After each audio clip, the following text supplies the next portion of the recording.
apa sih basis mode keberagamaannya Siti Jenar? Ya orang beragama kan pasti punya pola. Apa sih yang jadi pola keberagamaannya Syekh Siti Jenar?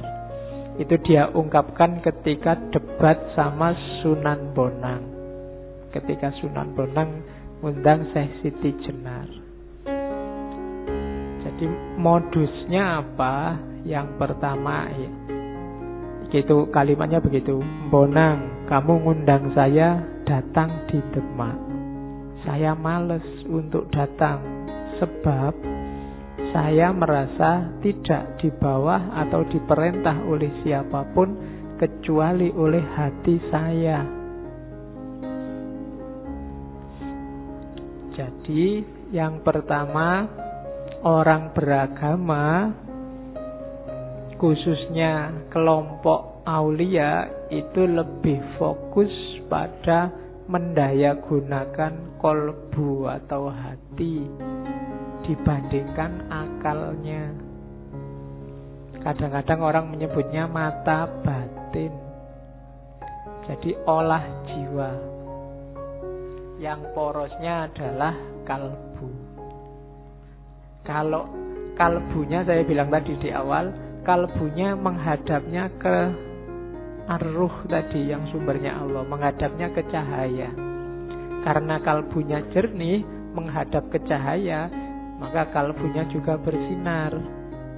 Kalau ada apa-apa, minta fatwa hatinya.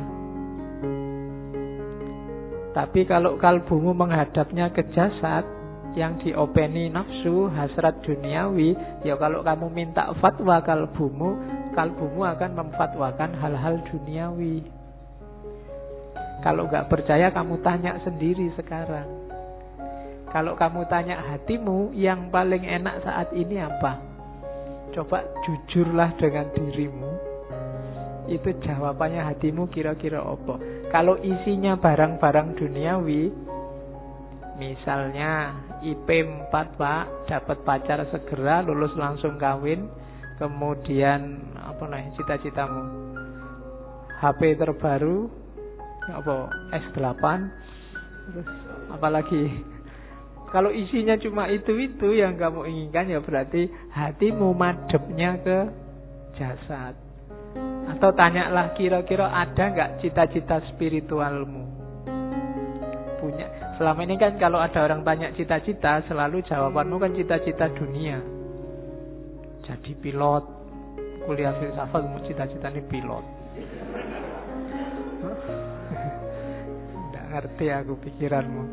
Jadi itu kan cita-cita dunia. Jajal, kamu punya nggak cita-cita rohani?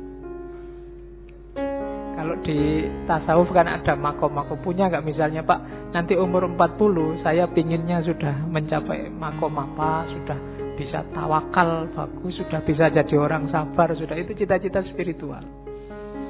Coba kalian punya apa enggak? Kalau enggak punya, jangan-jangan sama kayak saya. Yo, ayo latihan, bikin target-target. Misalnya Ramadan tahun ini, Pak, saya mau latihan menahan diri. Nggak total sih, Pak. Menahan diri dari gosip, baik lewat mulut maupun lewat medsos misalnya. Loh, nggak apa-apa toh latihan wong 1 bulan aja. Kalau 1 bulan kuat berarti ini bisa dilanjutin. Itu namanya cita-cita spiritual.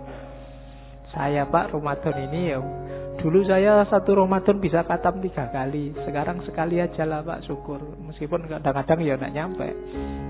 Hari pertama aja ngajinya semangat, hari kedua, ketiga mengkeret sudah. Karena nggak ditarget. Dan kamu selalu kalah oleh dirimu sendiri. Kenapa? Semakin pinter.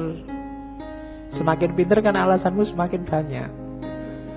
Begitu pegang Quran, alah, baca itu tidak terlalu penting. Yang penting kan ngerti maknanya.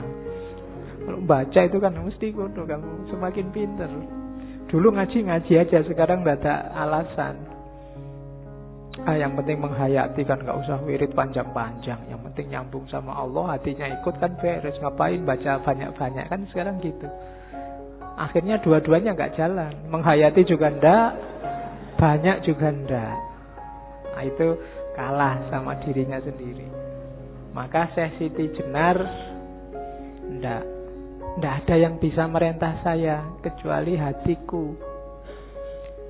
Diperintah oleh siapapun, kalau hatimu nggak berkenan, perbuatanmu nggak bernilai. Kenapa? Karena pasti tidak ikhlas, tidak sukarela. Janjane, apa bahasa Indonesia ini janjane itu? Sebenarnya yang bisa merintah kamu itu hatimu. Itu tadi yang saya sebut kesadaran. Sholat tanpa kesadaran tidak akan ada nilainya. Kenapa kamu sholat terpaksa? Pak, saya kan Islam, jadi sholat aja terpaksa. Resiko Pak jadi orang Islam, sholatnya resiko, bukan karena kesadaran. Ada orang bilang sholat itu ya jangan kewajiban, tapi kebutuhan.